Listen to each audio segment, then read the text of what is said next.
sous la présidence de M. Patrice Talon, président de la République, chef de l'État, chef du gouvernement. Plusieurs dossiers ont été examinés au cours de la séance. Au titre des mesures normatives, le Conseil a adopté les décrets suivants. Premièrement, décret portant organisation du recensement national de l'agriculture. Le recensement national de l'agriculture est une vaste opération statistique destinée à collecter, traiter, analyser et diffuser des informations quantitatives et qualitatives sur l'agriculture dans notre pays. De façon spécifique, ce recensement permettra de fournir des données sur la structure de l'agriculture, en particulier pour les petites unités administratives, en vue de constituer des référentiels aux fins de mesurer la dynamique du monde rural, de fournir des données sur la typologie des exploitations familiales agricoles, d'organiser les informations collectées en banque de données sur le secteur, lesquelles seront accessibles aux utilisateurs, de contribuer à la mise en place d'un système permanent de production de données sur le secteur, de fournir des bases de référence pour les enquêtes par sondage, de renforcer les capacités techniques des intervenants de la chaîne de production des statistiques agricoles. Le Conseil a adopté le décret et instruit le ministre de l'Agriculture, de l'Élevage et de la Pêche, ainsi que les autres ministres concernés par cette opération, à l'effet de prendre des dispositions appropriées pour la conduite sans faille du recensement durant la campagne agricole 2018-2019. Deuxièmement, décret portant agrément au régime C du Code des investissements de la société Octogone Stockage de produits pétroliers. Le Conseil a accordé le bénéfice de ce régime spécial du Code des investissements à cette société qui en remplit les conditions pour son projet de construction et d'exploitation d'un dépôt d'hydrocarbures liquides et gazeux au port de Cotonou. La réalisation du dit projet vise à accroître la capacité de stockage d'hydrocarbures du Bénin au profit des pays de l'Interland. Il favorisera la création de 81 emplois permanents, dont 77 pour les nationaux, et générera des recettes portuaires, douanières et fiscales au profit de notre pays. Au titre des communications, les dossiers suivants ont été approuvés. Premièrement, rapport des travaux de la commission d'enquête sur l'acquisition de compteurs à prépaiement au profit de la SBE. À la suite d'un appel d'offres, la Société béninoise d'énergie électrique a signé avec la société MAD Sarl le 26 mai 2016 un contrat de fourniture de 15 000 compteurs monophasés monoblocs de type STS au prix unitaire de 48 664 francs CFA. Au terme du délai contractuel, cette société, bien qu'ayant perçu l'avance de démarrage, n'a pu livrer que 1500 compteurs qui, en raison de tests non concluants, n'ont pas été réceptionnés. Face à l'urgence de satisfaire ses clients, la Société béninoise de l'énergie électrique a dû consulter d'autres fournisseurs dans la perspective d'acquérir des compteurs de même marque et spécification. L'un de ces fournisseurs, en l'occurrence la société SGE, disposait d'un stock de 14 500 compteurs cessibles au prix de 29 999 francs CFA l'unité. Entre-temps, la société MAD Sarl a de son propre chef saisi la SBE d'une offre faisant valoir qu'elle éviterait à celle-ci de devoir débourser une nouvelle avance à un autre fournisseur. La même société promettait de livrer dans les meilleurs délais des compteurs plus performants. Nonobstant l'offre de la société SGE, c'est à la société MAD Sarl, déjà défaillante dans l'exécution du premier marché, que la SBE a confié la fourniture de ses compteurs au prix de 48 664 francs CFA l'unité sur la base d'un avenant au contrat du 26 mai 2016. Il est à noter que ce prix est le même que celui des compteurs qu'elle n'avait pas livrés entièrement lors du premier contrat et pour lesquels elle avait fait l'objet d'une mise en demeure par la SBE. Ainsi, en exécution de cet avenant, la société a fourni 5000 compteurs aux spécifications techniques non conformes à celles qui sont attendues. Il convient de signaler que l'exécution de cet avenant aux conditions financières ainsi prévues ferait subir à la SBE un manque à gagner estimé à 242 645 000 francs CFA. Prenant acte de ce compte rendu, le Conseil a instruit le ministre de l'Énergie de faire surseoir à l'exécution du contrat, de saisir l'autorité de régulation des marchés publics pour en apprécier la régularité, enfin, de faire mettre sous scellé les 5000 compteurs livrés pour des besoins d'investigation. Troisièmement, rapport des travaux de la Commission nationale de vérification de l'authenticité des diplômes au titre des deuxième et troisième trimestres 2017. Les investigations de la Commission au cours de la période considérée ont permis d'identifier des agents présumés détenteurs de faux diplômes.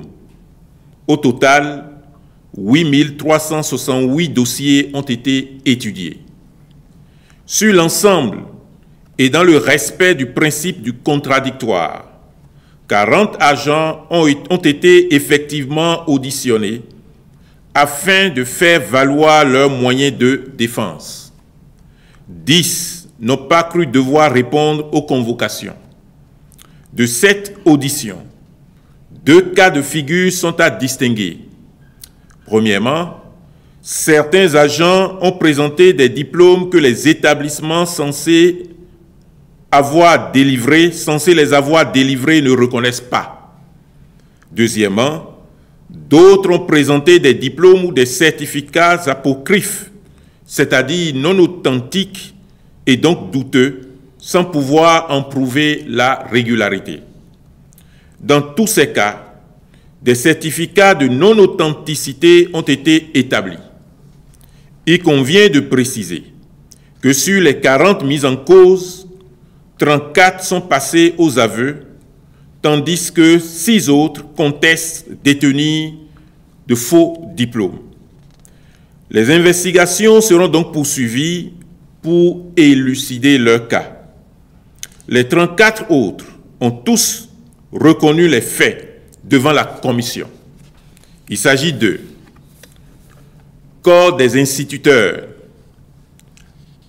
Adoko Kossi Lemaye Benoît, Daran Rekiat, Guini Koukou Amadou, Amadou Ali Abdoulaye, Fafolahan Arsène Osemandokin.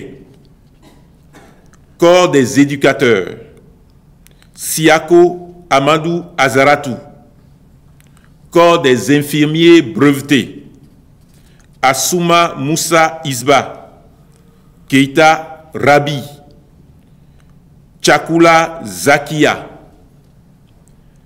Corps des secrétaires adjoints des services administratifs, Issa Maman Abdou Rahim, Idrissou Latifou, Saka Omer Frédéric, Ojo Lydia Mondoupe, Corps des contrôleurs des services financiers, Seydou Bamidele Marguerite, Biaou Linda Doupé, Corps des contrôleurs d'action sociale, Djaouga Abdoulaye Kadidiatou, Corps des agents de constatation des douanes, Alanda Soumaïla, Michoagan Zinsou Damien, Sidi Draman Mourdia, Sossou Gildas Stanislas, Corps des agents techniques du développement rural, Adam Amadou Abdoul Kader, Corps des agents techniques de la statistique, Rondagban D. Kodjo Théodore, Corps des élèves professeurs adjoints, TB Fidèle, Corps des professeurs adjoints, Keneno Marco Joël Kouagou Nfambagou Rodrigue, Corps des secrétaires des services administratifs, Gounou Tamou Boko, personnel du Conseil national des chargeurs du Bénin, Botondi Franck, Cressel Jacques Zéphirin, Gauthier Degla Oswald Brice, Oru Yokossi Sourajou, personnel de l'Agence nationale des transports terrestres, Boni Zime Tamou, Chaudaton Rogatien, personnel de la Caisse autonome d'amortissement, Batonon Aubierge, Cour d'appel de Cotonou, Atekle Sénan Estelle. S'agissant des 10 personnes qui n'ont pas cru devoir répondre aux convocations, la commission a constaté, là également, des cas de diplômes non reconnus par les établissements censés les avoir délivrés et des apocryphes. Les certificats de non-authenticité ont été en conséquence dûment établis. Certaines de ces personnes ont abandonné leur poste avant même les investigations de la commission, ou ont pris la fuite à la vue de ses membres. La liste de ces 10 personnes se présente comme suit. Corps des professeurs adjoints, Salami Biliaminou. Corps des élèves professeurs adjoints, Afayon Waliou Habib, Kodewa Mesme, Dodi Nestor Komlan, Badamasi Youssouf Amandani, Ponou Sourou Cyril, Houirin, Nazaire, Komaklo Germain. Corps des élèves professeurs certifiés, Akpado Akpaki Wilfried. Corps des instituteurs, Ata Issifou Rafiou. Par ailleurs, la commission est revenue sur le cas de M. Adolphe Dossou Aïpé, précédemment identifié comme détenteur de faux diplômes en raison d'une erreur ultérieurement admise par la faculté des sciences techniques de l'université d'Abomey-Calavi. Cette entité ayant, par la suite, délivré un certificat en bonne et due forme à l'intéressé, la commission a suggéré qu'il soit réhabilité et rétabli dans ses droits. Le Conseil a pris acte de ce compte rendu et instruit les ministres dont relèvent ces agents, ainsi que le ministre du Travail et de la Fonction publique, le ministre de l'Économie et des Finances et le ministre de la Justice et de la Législation de mettre fin au paiement de leur traitement et d'engager les actions administratives et judiciaires à leur encontre. Compte rendu de la situation sociale nationale. Le garde des Sceaux, ministre de la Justice et de la Législation, a rendu compte au Conseil de la situation sociale relative au mouvement de grève qui persiste dans certains secteurs de l'administration publique. Il a relevé que ces grèves, comme les précédentes, contreviennent à la loi numéro 2001-09 du 21 juin 2002 portant exercice du droit de grève en République du Bénin. En effet, des dispositions de cette loi prescrivent la procédure à observer avant toute cessation concertée de travail. Ainsi, l'article 3 dispose que, citation, les litiges collectifs dans tous les secteurs de la vie professionnelle font l'objet de négociations. Fin de citation. Quant à l'article 4, il dispose, citation, lorsque les litiges concernant les agents permanents de l'État et les agents des collectivités territoriales, les négociations sont engagées soit avec le ministre chargé de la fonction publique ou son représentant en cas de conflit d'envergure nationale, soit avec le ministre de tutelle, le préfet, le maire ou leurs représentants en cas de conflits sectoriels ou locaux. Fin de citation. Par ailleurs, l'article 7 de la même loi prévoit, citation, en cas d'échec total ou partiel des négociations, la cessation concertée de travail par les personnels visés à l'article 2 doit être précédée d'un préavis dûment transmis aux autorités compétentes. Fin de citation. Enfin, l'article 11 établit que, citation, toute grève qui ne respecte pas les procédures ci-dessus est une grève illégale. Fin de citation. À la lecture de cette disposition légale, il résulte que les mouvements de grève en cours ne remplissent pas les conditions exigées et que les préavis qui les fondent ne renseignent nullement sur l'échec éventuel de négociations ouvertes. Le Conseil des ministres a pris acte de ce compte rendu et en appelle au sens de responsabilité et de civisme des agents de l'État, tout en les invitant à reprendre le travail au service de la nation. En tout état de cause, le gouvernement considère que tout agent de l'État en cessation illégale de travail se met dans une position d'abandon de poste. Fixation des prix des produits pétroliers pour le mois de mars 2018. Le Conseil a approuvé le compte rendu de la Commission d'ajustement des prix des produits pétroliers au titre du mois de mars 2018, présenté par le ministre de l'Industrie et du Commerce. Conformément au mécanisme d'ajustement des prix, en dehors du pétrole, qui a connu une variation à la baisse, pas assez significative, tous les autres produits ont connu une variation sensible de leur cours, suffisante pour justifier une baisse des prix. En conséquence, les prix valables pour le mois de mars 2018 sont les suivants. Essence, 495 francs le litre. Pétrole, 525 francs le litre. Gasoil, 505 francs le litre. Mélange, 575 francs le litre. Gaz domestique, 490 francs le kilogramme. Rubrique des rencontres et manifestations internationales.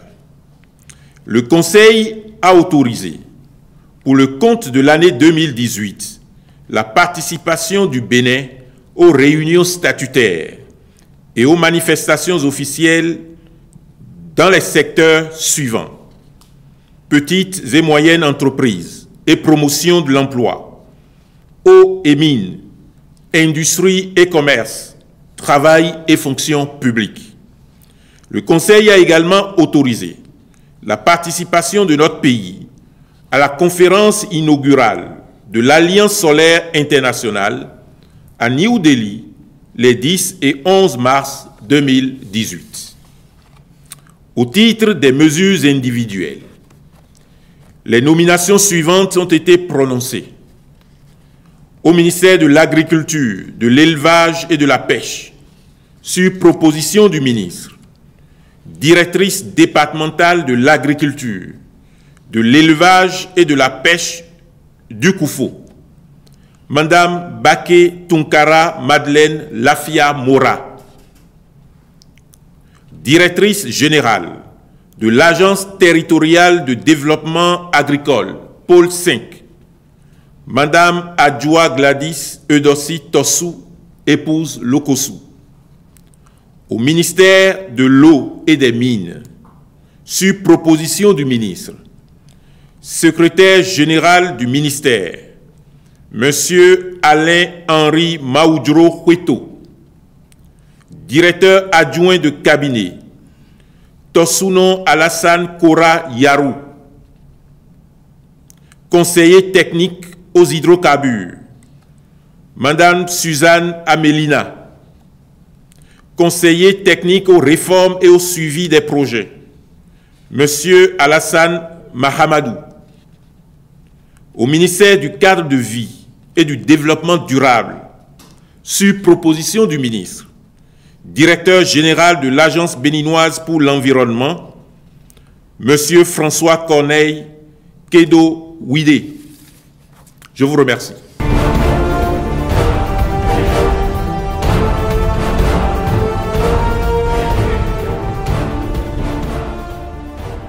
D'abord sur la question en ce qui concerne relative à la cessation collective de travail dans certains départements, encore une fois du secteur public. Il est regrettable qu'à la suite de mesures consécutives à la cessation collective de travail que le gouvernement a prises, que dans certains secteurs l'on annonce et que l'on exécute un mouvement de grève qui ne respecte pas les conditions que nous venons de rappeler. Il est totalement regrettable aussi que la plupart des mouvements de grève dans notre pays ne répondent à aucune condition posée par la loi relative aux conditions d'exercice du droit de grève. Vous l'auriez remarqué que la loi prescrit que le premier acte, c'est l'acte de négociation, quel que soit l'objet du litige, et que cette négociation doit être nécessairement sanctionnée par un procès verbal. Un procès verbal qui en constate soit l'accord ou le désaccord. Et que ce n'est qu'à la suite, et non avant, qu'à la suite de ces négociations, sanctionnées par un procès verbal, qu'un préavis est adressé aux autorités compétentes. Et la loi elle-même dit que, faute par les organisations syndicales de respecter les conditions qu'elles fixent, les grèves sont illégales. Le gouvernement ne peut que constater l'illégalité de ces grèves et invite, nous considérons que les organisations syndicales le savent, mais invite chaque agent à ce constat de l'illégalité et aux suites possibles de ce constat de l'illégalité. Je voudrais m'adresser aux parents et aux familles des agents. Il y a peut-être des éléments spectaculaires dans le fait de lancer des mouvements. Cette impression d'aller contre une autorité, un pouvoir, cette recherche d'un héroïsme dont on mesure très peu l'efficacité. Mais il y a aussi la responsabilité du gouvernement d'appliquer la loi. Et chacun est appelé à assumer les conséquences de cette application de la loi. Nous avons observé, notamment dans le secteur de la justice, de la part de l'Union nationale des magistrats, une motion de grève qui, encore une fois, ne répond à aucune condition. de la part de personnes appelées à appliquer et à interpréter la loi. Ce qui, au surplus, relève d'une faute lourde. Nous appelons les uns et les autres. Nous encourageons les organisations syndicales qui se sont abstenues de suivre le modèle que je viens d'indiquer. Et nous appelons celles et ceux qui s'emploieraient à donner une suite à cette manière de procéder. L'État doit revenir dans notre société. L'État, c'est l'application de la règle de droit. Et la loi portant conditions d'exercice du droit de grève est totalement explicite sur la procédure. Et donc, encore une fois, je me profite de votre préoccupation pour en appeler à la responsabilité des uns et des autres sur cette question. Et vous aurez observé que le gouvernement, tirant la conséquence de ce que les grèves sont illégales, les agents qui sont au service de l'État, qui ne sont pas à leur poste, et plus grave encore, de manière réitérée, sont en situation d'abandon de poste. En situation d'abandon de poste. Sur l'actualité judiciaire, cela non plus n'étonnera personne. De plus en plus, l'on découvre la réalité de la gestion de notre État à travers ces différentes structures. Ce sur quoi il faut insister, c'est que toutes les fois où les audits, où les enquêtes, où les informations, quel que soit le procédé par lequel ces informations sont révélées, les autorités judiciaires en seront saisies. Et je voudrais insister aussi sur le fait que très tôt, nous avons instruit, au travers d'une circulaire, les autorités judiciaires, notamment du parquet, depuis 2016, sur la politique pénale du gouvernement. L'axe essentiel de cette politique, c'est d'appliquer la rigueur de la loi contre toute atteinte au bien de l'État, contre toute atteinte à la vie, contre toute atteinte aux personnes vulnérables, la rigueur de la loi.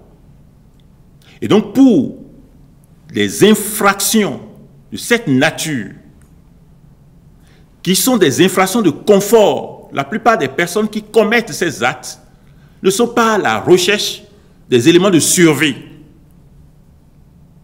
Elles ont déjà dépassé la survie. Sont à la recherche des éléments de confort. La circulaire que nous avons publiée, que nous avons adressée aux autorités judiciaires, précise bien qu'il n'y a pas de complaisance à leur égard. Et de ce point de vue, je voudrais aussi, le gouvernement voudrait en appeler à la conscience de chacun. On sait, on est en train de savoir ce qui s'est passé. Il faudrait que cela se passe moins. Il faudrait que cela ne se passe plus. Il faudrait que l'ensemble de notre société prenne en cœur cette situation. L'on ne peut pas vivre aux dépens de l'État, au-delà de ce à quoi on a droit. Parce que les ressources dont nous avons besoin sont les ressources que nous sommes tenus de produire. Et il n'est pas tolérable que quelques-uns en profitent aux dépens du plus grand nombre. Je vous remercie.